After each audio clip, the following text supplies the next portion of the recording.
Okay, tonight we are reading Marvel Amazing Spider-Man, an origin story. Chapter 1.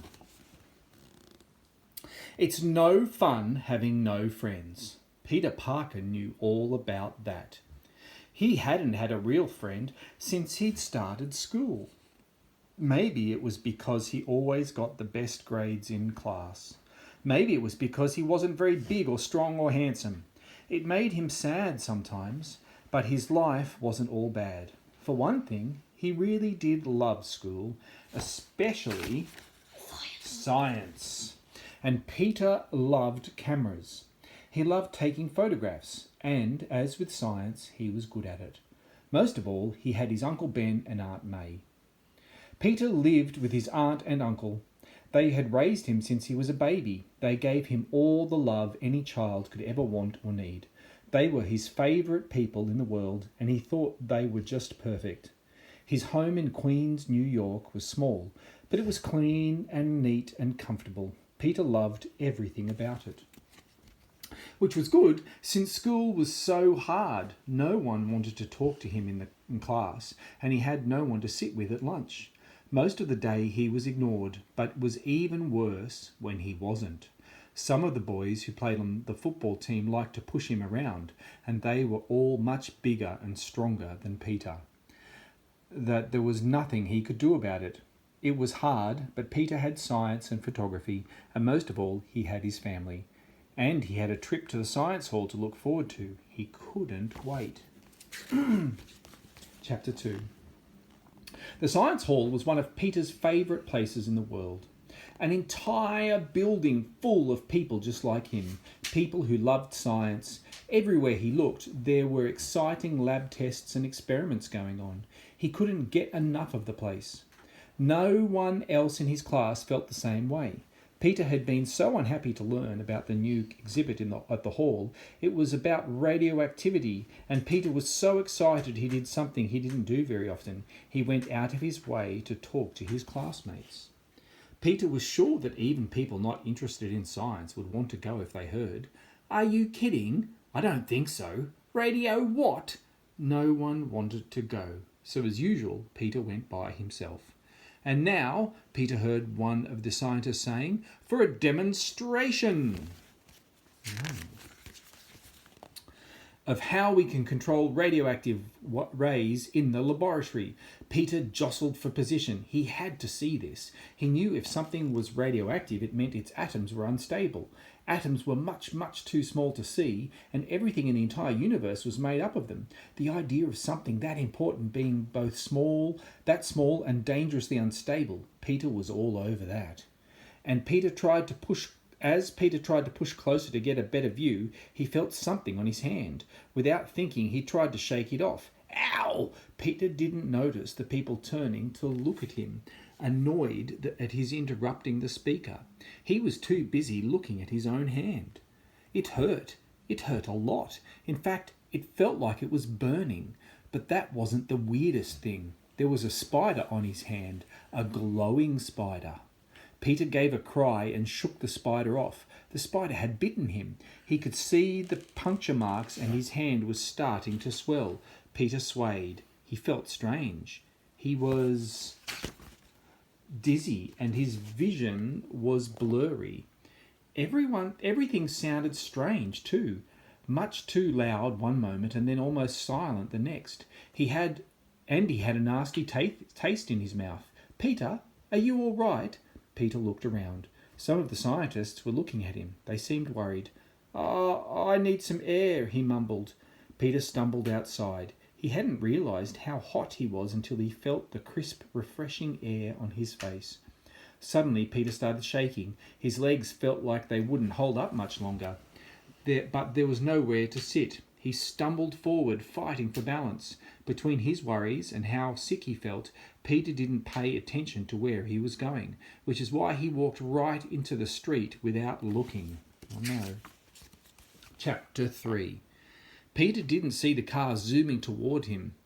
He didn't even hear the car honking.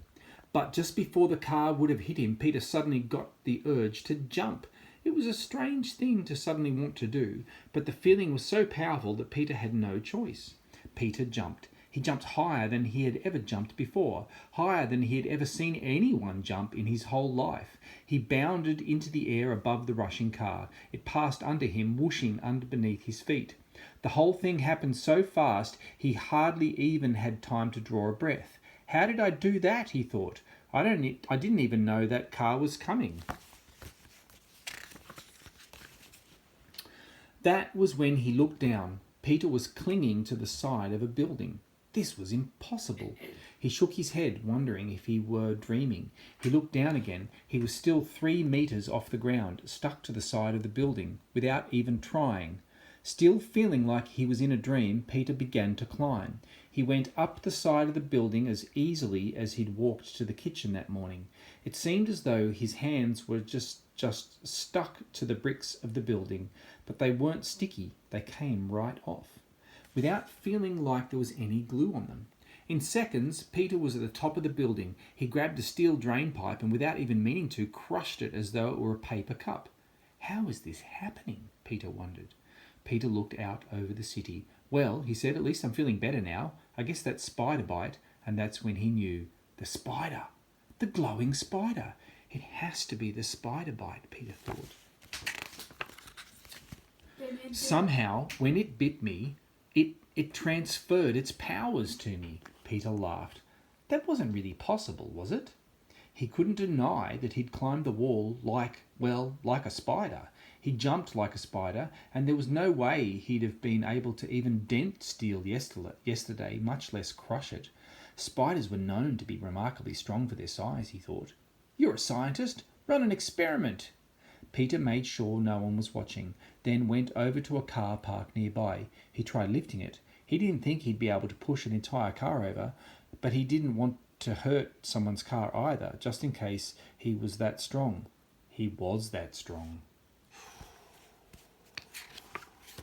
Peter stood the car on its rear wheels as easily as he'd carried laundry upstairs for Aunt May. Excited, he rushed over to a truck. He slid underneath.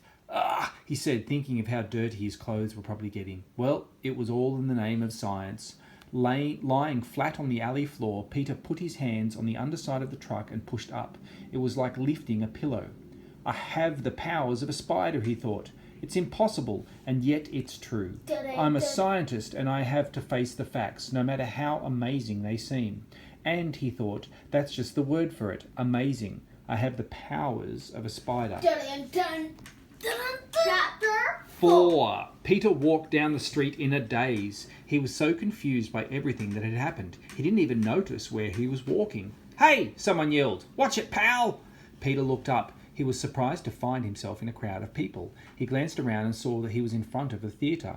There was a sign on the window. Today, the best wrestling in town. He started to walk away, then stopped.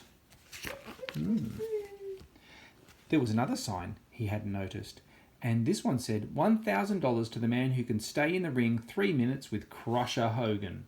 $1,000. Peter had never even had never had even half that much money in his life. With his new powers, maybe he could. Could he? There was one way to find out. He rushed home. He didn't think anyone there would be likely to recognize Peter Parker the bookworm in such an unlikely place, but it was better not to take chances. I'll put on some old clothes, he said, and he looked around the room. He could see he had taken his glasses off to change his shirt, and yet he could still see, even without his glasses. He hadn't been able to see without his glasses since he was a little kid. And leave my glasses here, he said. He smiled. He scratched his head. I'll have to find some way to disguise myself.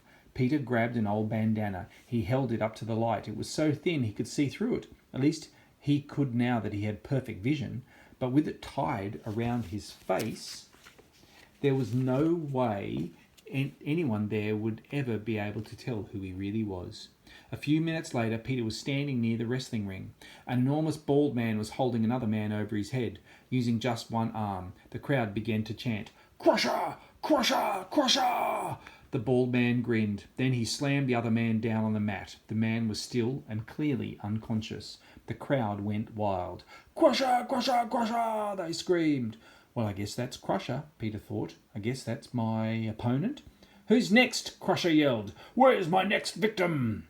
As the crowd continued to chant, Peter looked around. This is crazy, he thought, but he stepped forward anyway. His voice shook as he said, I'll try for that $1,000. The crowd grew quiet. Crusher stared at Peter, then he began to laugh. Soon the whole crowd was laughing. Well, well, he said, if it ain't a little masked marvel. As Peter climbed into the wrestling ring, Crusher said, Now just relax, Shorty.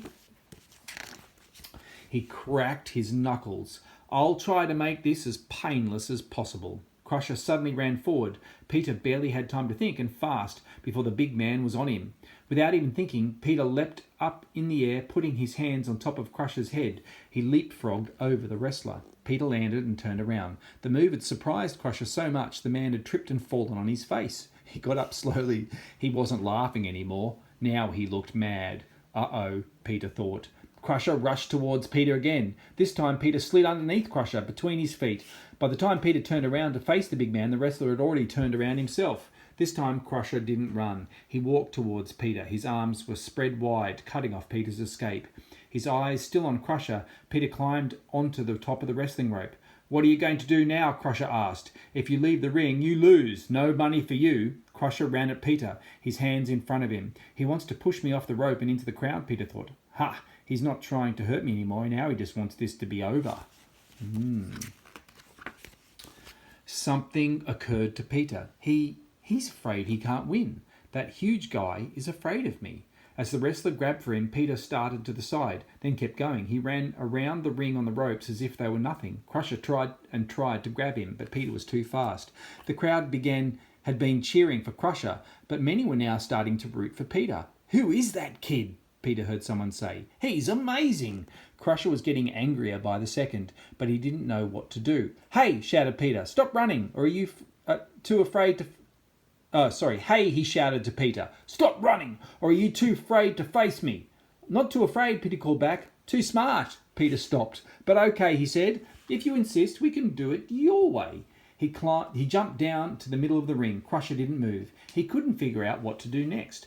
With this kid, it seemed like anything was possible. So Peter moved. He circled Crusher again and again, the big man turning and turning to keep Peter in sight. Soon the wrestler was dizzy. Peter darted in and lifted Crusher onto his shoulder. The crowd gasped. Is he really doing that? I can't believe it. You ever seen anything like this? With Crusher on his shoulder, Peter climbed the pole in one of the ring's four corners. I'm stronger, Peter thought. Let's just see how much stronger. Peter climbed to the top of the pole and stood with Crusher balanced over his head. The wrestler started yelling, Put me down! You win! You win! The crowd grew silent. Then cheers burst forth. He held Crusher above his head, with one hand under the wrestler's chest. Peter grabbed one of Crusher's feet with the other hand and spun the man around like a top. The crowd screamed with delight. Peter stopped when Crusher began to sound like he might throw up. That was something Spider Powers wouldn't be able to help with. As Peter sat Crusher back down in the ring, the referee called, And we have a winner! The Masked Marvel defeats Crusher Hogan.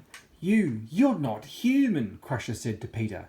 Peter was the only one who heard, but everyone could see the fear on Crusher's face. Nobody can do that. Peter laughed. Want to bet?